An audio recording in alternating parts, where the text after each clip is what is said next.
नमस्कार, मैं आरती Rawat MBPG Haldwani Kumaon university की छात्रा अखिल भारतीय साहित्य परिषद उत्तराखंड के प्रदेश अध्यक्ष श्री सुनील पाठक सर द्वारा लिखित एक सूदपूर्ण आलेख अपनी आवाज़ में प्रस्तुत करती हूँ।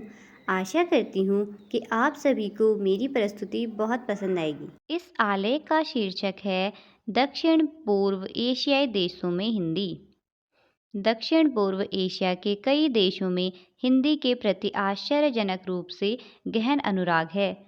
उसका एक कारण तो यह है कि इन देशों का मूल सांस्कृतिक आधार भारतीय संस्कृति है और दूसरा कारण है हिंदी फिल्मों का प्रचार प्रसार। यहाँ भारत के विपुल विस्तार का एक भाषा वैज्ञानिक कारण भी है। प्राचीन काल में इन देशों में संस्कृत राजकीय भाषा के पद पर प्रतिष्ठित थी, अतः स्वाभाविक रूप से इन देशों की वर्तमान भाषाओं में संस्कृति शब्दावली का बाहुल्य है, जो स्वाभाविक रूप से इन्हें हिंदी के निकट लाता है। यहाँ की अधिकांश लिपियों की उत्पत्ति भारत की ब्राह्मी लिपि से हुई है, अतः इन लिपियों का ध्वनि उच्चारण एकदम देवनागरी जैसा है, जो उन्हें स्वाभाविक रूप से हिंदी के निकट लाता है। वहाँ अ, आ, ई, क, ख, ग आदि का ध्वनि उच्चारण देवनागरी के समतुल्य ही है।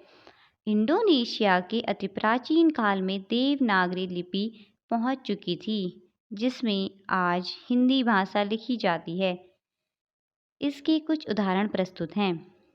इंडोनेशियाई मित्र गोइनवाना ए समबोडो ने फेसबुक चैट के माध्यम से मुझे कुछ प्राचीन दुर्लभ फोटोग्राफ भेजे तथा मुझसे कहा कि क्या आप इन्हें पढ़ने में मेरी मदद कर सकते हैं।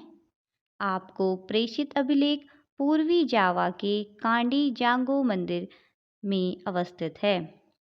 इन अभिलेखों की लिपि भारत की देवनागरी है। जांगो मंदिर में 8 स्वतंत्र प्राचीन मूर्तियां हैं। उन्होंने उस सुंदर मूर्ति का फोटो भी भेजा जिस पर यह आलेख उत्कीर्ण है। मैंने उसे पढ़ने का प्रयास किया। पूरा तो नहीं समझ पाया, पर पढ़ने पर एक सार्थक शब्द हयग्रीव स्पष्ट हुआ।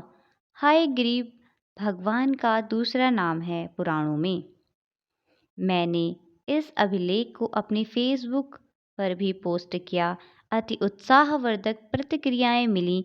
मुझे गौरव इस बात का हुआ कि मेरी देवनागरी लिपि अति प्राचीन काल में ही इंडोनेशिया आदि देशों में पहुंच चुकी थी।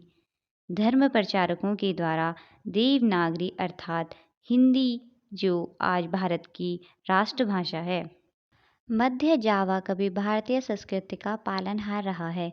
इंडोनेशिया के सुदूर अंचलों में अति दुर्लभ संस्कृत शिलालेख, सुंदर मंदिर एवं असंख्य मूर्तियाँ, शिल्प बिखेरे हुए हैं, जो समय समय पर भूगर्भ से निकलते रहते हैं। इंडोनेशियाई अभिलेखों के विषय में मुझे एक दूसरा अनुभव भी हुआ, जो प्रस्तुत है। एलेक्सन जॉनसन का देवनागरी अभिलेख। एक दिन प्रातःकाल चमत्कार हुआ। मेरे एक फेसबुक मित्र एलेक्सन जॉनसन, जो भारतीय संस्कृति के विशेषज्ञ हैं, ने मुझे एक संदेश भेजा जिसमें जावा के एक प्राचीन मूर्ति शिल्प का चित्र था। मैं विस्मय विभूत हो उठा। मूर्ति पर प्राचीन देवनागरी लिपि के कुछ अक्षर दृष्टिगोचर हो रहे थे।